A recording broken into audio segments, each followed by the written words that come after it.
Hey guys, and it's the Funky Play Brothers, and please remember to subscribe to our YouTube. And it's another reading Thursday, and I'm reading an original novel, Piggy Infected by Crawford. And Piggy's a game, and it was made by Minitoon on Roblox. And now let's read. Today I'm going to read Chapter 1 and the other chapters in the following weeks. There are only 5 chapters though. Chapter 1. There had once been an island called Lucella, for past Stoveport and somewhere south of the North Sea. Its outer edges were sprinkled with long beaches and stretches of picturesque mountains that led to a salting of dense forests. The breeze of the North Sea meant there was often a chill in the air. It wouldn't have been out of place to see the residents of the island bundled up in jackets or scarves on their way to the metro station. But that was then. That was before the infection. If there were stars in the sky above the city of Lucella this evening, you could not see them. A dense mist hung above the island, blanketing the entire city in a thick layer of fog. The wind tore through the trees, making a distinctive howling sound and causing Ben to pull his hoodie tighter around his shoulders.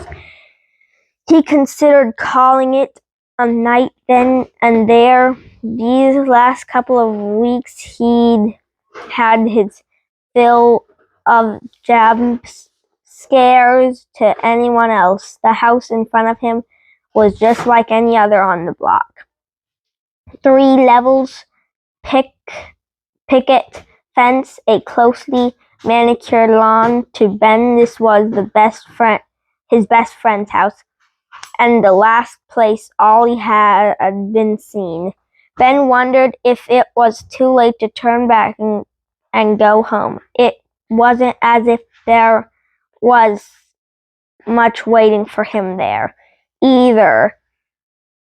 He had lost track of his own family a while back. He hoped that they had made it off the island before it had locked down.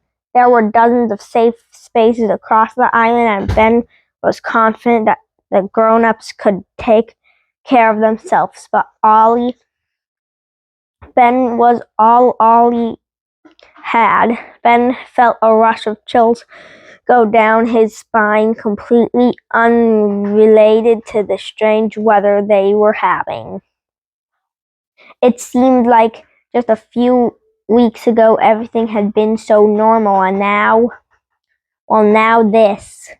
Ben shook his head, clearing the spookier of his thoughts and steeling himself for the task at hand. The aging brown wood of the picket fence created eerily as Ben pushed his friend's gate open. Walking purposely forward toward the front door, he had made this journey a thought times before. Why did it seem so sinister tonight? Ben tramped up the front steps, reaching out to knock gingerly on the mahogany front door, which loomed much larger than he seemed to remember. His knuckles rapped on the wood, the sound seeming to echo across the empty street. The hairs on the back of Ben's neck stood on the end. He had gotten used to making as little noise as he could. Ollie, Ben cried out in a half-whisper, not wanting to attract any unwanted attention, and not sure himself if he was expecting an answer. It's Ben again. This was silly. He had known Ollie since they were both in diapers. No one's seen you. With everything that's going on, I'm worried about you. No response. Ben jingled the handle of the door in vain, but it was firmly locked. He couldn't blame Ollie's family. The more he heard about the infected citizens of Lucella, the more Ben wanted to lock his doors and hide too. And if that was what they wanted to do, they were more than welcome to. As soon as Ben made sure that Ollie was safe, he cupped his hands and called his friend's name again. No response. Ben sighed in resignation. This marked the beginning of the end of his ideas. Surely if Ben couldn't get inside, he could find some trace of Ollie, some clue as to where his friend had disappeared to. Of course, the front door wasn't the only way to get inside the house. Ollie's house had always had the biggest windows in the neighborhood, and Ben was certain he had seen a good-sized rock on his way over. Normally, it was important to respect other people's property, but things hadn't been normal in Lucella for weeks. Skipping down the steps of the front porch, Ben made his way across Ollie's front lawn and porch, the street he had come from, back toward his own house and other neighborhoods' yards. A collection of rocks led up to their front porch. Ben would only need to borrow one for this job. Pocketing a smooth stone, Ben made his way back up the streets to Ollie's house. Ducking behind a parked car, Ben took in his surroundings, making sure that no one was around. The infected citizens of Lucella were one thing, but nosy neighbors were a whole other can of worms. The street was illuminated by only the dull buzzing shine from the overhead street lamps. Chills shot over his whole body again, nerves causing Ben's fingers to tremble. If Ben's parents had been around, they would have certainly disapproved of his plan. No, this wasn't just nerves. Ben couldn't shake the feeling that he was being watched. That was when he saw it. Now that he had seen it, Ben actually baffled that he had been on the lookout. It had snuck up on him, but it wasn't exactly inconspicuous. Twice his height and bearing down on him. Quickly was one of the infected. Ben didn't know how to explain it, but the people of Lucella had started acting strangely recently. The picture of the person that's stuck behind him. For what seemed like no reason at all, large swaths of the population had recently become violently ill, and the ones who recovered, they were different people. People were saying it was a sickness and infection, but others weren't so sure.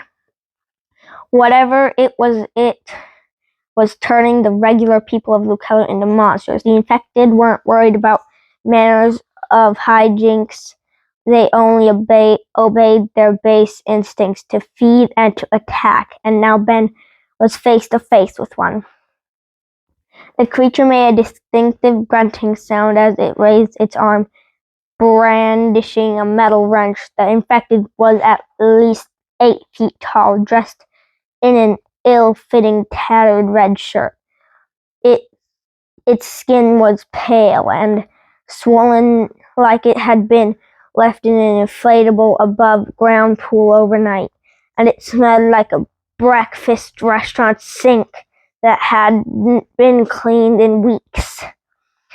Ben's every instinct screaming out at him to run, but his legs wouldn't listen, and he found himself paralyzed by fear. The infected pig creature roared again, its eyes bloodshot and glowing red. It smelled almost overwhelming.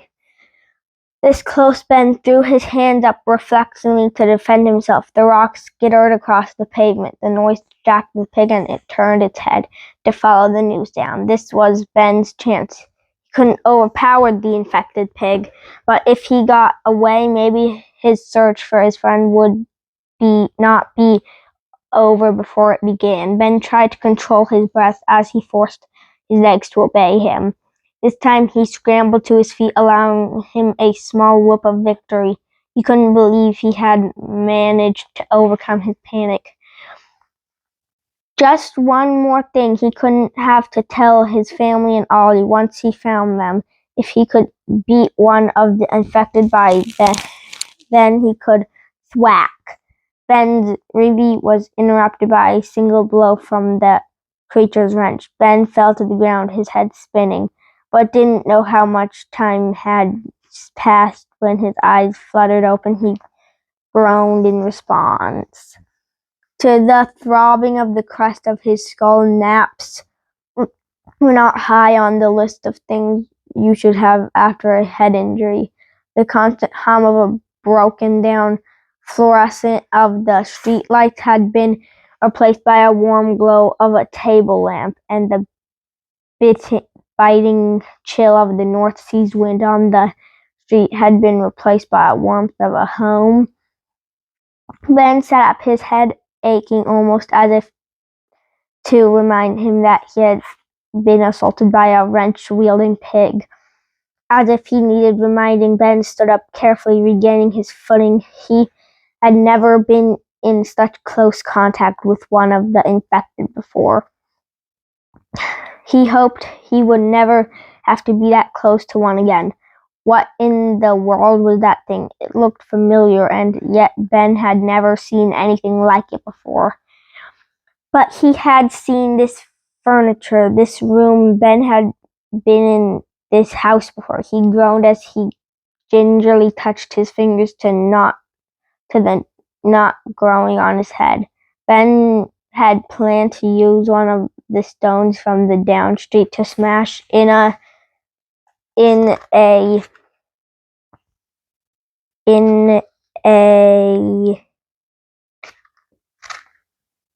window, then crawl in and search the house from there. Aside from the massive splitting headache, getting pig-napped had turned out to be a much simpler way to get inside Ollie's house. But why had the pig creature attacked him? And more importantly, how did the pig creature get inside? Ben had an idea, but he pushed it to the back of his mind. He didn't want to consider that right now. His head throbbed again in the spot where his skull has been introduced to the infected pig's wrench. It certainly wasn't pleasant, but Ben figured he would be okay. He hoped. He opened the bedroom door, peering down the hallway for any sign of the creature. In a long chair in the middle of the living room, the pig creature slept soundly. At least that's what it looked like to Ben. Its massive head hung over its chest, and as it took lumbered breaths, Ben had no idea how long he had been out, or even what time of day it was. Ben looked past the slumbering pig creature at the front door. He had been on the other side of not so long ago. He could make a break for it right now. He might not have anything to show for it, but he would make it out with his life and a story to tell. Across the hall, even closer than the front door, was Ollie's room. Ben weighed his option. He could run for the exit, head home, and try again some other time when he wasn't nursing a probable concussion. Then again, it wasn't this why he had come here to begin with? Hadn't his goal been to find something in Ollie's house that could help him track down his friend? What is if Ollie had left a note, a calendar date, anything? If there was even a chance that Ollie had left a clue, Ben couldn't risk missing out on something like that. Before all this, Ben's parents had always told him he was hard-headed, but even he didn't think his head could take any more whacks. It was now or never, putting a little weight as he could on each foot. Ben tiptoed across the hallway, every step causing the floor of his friend's house to creak a little too loudly for Ben's liking. It was torturous. One wrong move could waken the infected pig creature. And Ben didn't know much, but he knew that he wasn't up for another bout with the infected so quickly. After what seemed like an entirety of sneaking across the hall, Ben reached his friend's room and quietly turned the doorknob. Ben sighed in relief as the latch clicked and the door gave away. He never thought that he would be thankful that his friend didn't lock their bedroom doors. Ben closed the door behind him, making sure the click of the hatch was silent as the relief turned to sadness, now facing the fact that his friend might actually be gone, or worse, maybe he was one of them. Ollie's room was exactly as Ben remembered it, the bed dresser and chairs arranged in the same way that they always had been, if Ben didn't know any better. He would thought that it was just another day after school. Kersh! A faint, sharp, crackling sound pierced the silence of the room. Ben's heart dropped to his stomach, and he thought for a second that the infected had woken from its sleep and found him. No, it was one of Ollie's walkie-talkies for a few months. It had been all he talked about, though, like many transactions, it eventually fell to the wayside unless Ben extended the anonymity of the walkie-talkie, holding the transmission button and clearing his throat. Ollie, are you there? This is Ben. Over. Ben screwed his eyes shut tightly as he released the transmission button. If Ollie left this walkie-talkie behind, it would make sense that he had taken the other one, right? Ben's mind raced with 1,000 different scenarios as he waited for the response. He was being greeted with nothing but the cold static of a dead line. Ben shoved the walkie-talkie into his pocket. Maybe his friend was just out of range at the very least. Maybe the batteries would come in handy later. Ben stood looking for Ollie's room once again, for anything that could help lead him to his friend, and anything he could use to get past the drowsy monster currently occupied. Ollie's father's favorite armchair, Ben sighed. There was not much to go on it in either department. His eyes flittered across the room, waking in as much detail as he could before a glint of metal caught his gaze. He crossed the room of the desk in the corner of Ollie's room, picking up the shining metal and he holding it to the light. Ben would recognize that chain anywhere. He had seen it hanging off Ollie's backpack every day since they had been old enough to walk to school. Ollie's house keys. Why would he leave home without those? The walkie-talkie, the keys left behind. Everything that Ben found led only to more questions. No answer than one very literal headache so far. Ben wouldn't find any more clues here. He decided he had been relatively lucky, but he was no detective. If he was going to find his friend, he would need help, and he would find no help here. He snuck out of Ollie's room, making sure that he had Ollie's keys and walkie-talkie, before gingerly shutting the door and keeping an eye on where the infected pig should have been. Ollie's father's favorite armchair was now empty, the shape of the sleeping pig still impressed in the upholstery. Ollie's father would not be pleased about that. Ben walked quickly toward the door, hoping to leave this place behind as quickly as he could. He would not be so lucky. Ben heard it before he saw it. The distinctive grunting sound it made was almost porcine in nature, but somehow scarier by multitudes. The creature stiffly raised its arm, making Ben wonder how something so big and clumsy had never managed to get the jump on him in the first place on an empty street with no obstacles. The creature swung its wrench like a club. It missed this time, taking a moment to steady itself as Ben ran the length of the living room to get around it. The infected pig gave chase, one of its eyes glowing red against the darkness, focused only on Ben. It swung again as it moved closer, intent of relieving Ben of his conscience. Once more, another missed attack as Ben took cover around the corner. The infected roared, looking around widely for Ben.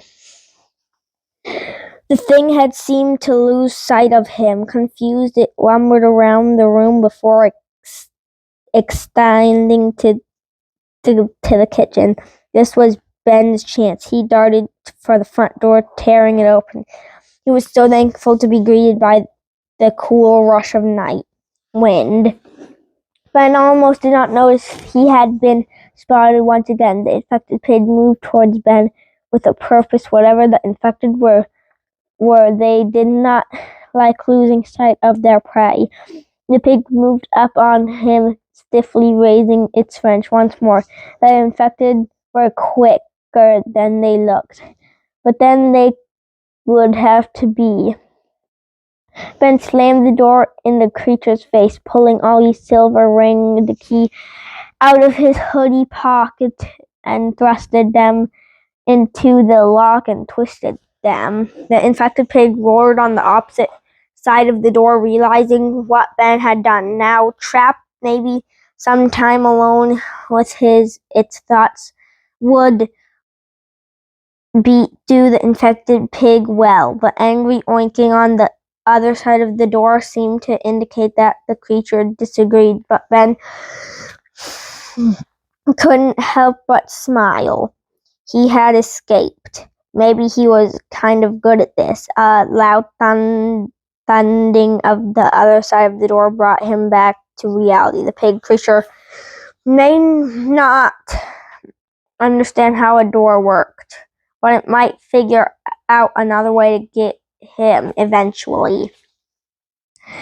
He scurried off Ollie's porch and back down the street. Ben pulled the walkie-talkie out of his jacket pocket, trying the obsolete device a few more times. As he walked down the street, going nowhere in particular, if this cheap plastic two-way radio was the only chance he had to finding his best friend, then he was going to keep trying until someone answered or the batteries gave out, whichever came first. Ollie, this is Ben. Come in, Ben.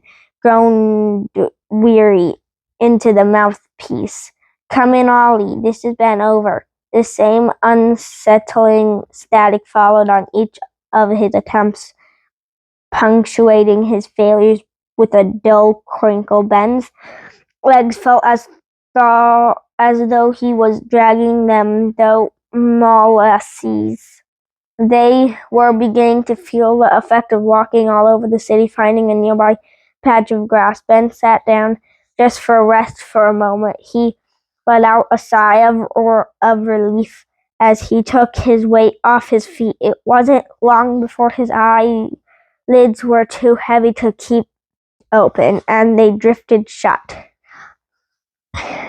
No, he couldn't be out like this is at night. He had to keep moving. He had to keep trying to reach Ollie. He had ran his fingers over a cool surface of the walkie-talkie, remembering when Ollie had gotten these things. Ollie and Ben used to use the walkie-talkies and its twin when they would play outside. The two had a habit of straying from their homes when they played hide and seek or cops and robbers using walkie-talkies to stay in contact and to radio each other about making believe crimes. Still, they never wandered too far away from each other. It was how Ben knew that Ollie hadn't wandered too far from him this time, even with everything going on. Ollie was still Ben's partner. Ben's eyes shot open and he bolted to his feet with a new idea. Cops and robbers. That was it. If anyone could help him, it would be the Lucella Police Department. Ben knew that there was a persistent around here, just a few blocks from where he was. He stuffed the walkie-talkie into his bag, and even if he was out of range now, it was sure to be useful eventually. Lucella was a big island, and Ben would research every inch of it twice if he had to, but with the infection that turned even the most charming of the citizens into violent monsters, Ben was hoping he would not have to. Ben ran the rest of the way toward the police station, his heart pounding in his chest and his lungs struggling to pull in as much air as they could. Finally, someone who could help him. Ben wasn't a suspicious person by nature, but he slowed his gait as he approached the police station. Feeling himself wondered why the lights were off at the persistent, where there were still half a dozen cars in the parking lot. He pulled open the doors of the station, stepping into the lobby and flickering a nearby light switch. Fluorescent lights buzzed to life, humming steadily as they flooded the room with a sickly glow. The room was wide and rectangular, and blue strips bearing the insignia of the Lucella Police Department adored the walls. Ben's shoes squeaking against the black and white tile floor went silent as he stepped onto the deep red carpet that lined the precinct. But Ben knew that police stations were supposed to make people feel safe, but he couldn't help but feel ill at ease. And that was chapter 1 of Piggy Infected. I really liked it, and I like how he never gave up on his friend, even when he got bonked on the head by an infected, which looked unlike any Piggy Infected I've ever seen. And come back for part 2, chapter 2. So guys, thanks for watching. Like, comment, subscribe, hit the notification bell. Follow us on Twitter at the Funky Play Bros. Follow us on Instagram and TikTok at the Funky Play Brothers. Support our vlog at cashapp, the $ Funky Play Bros. So yeah, more unboxings, more taste tests, more adventures, more monies, and for support. Thank you for watching. Bye!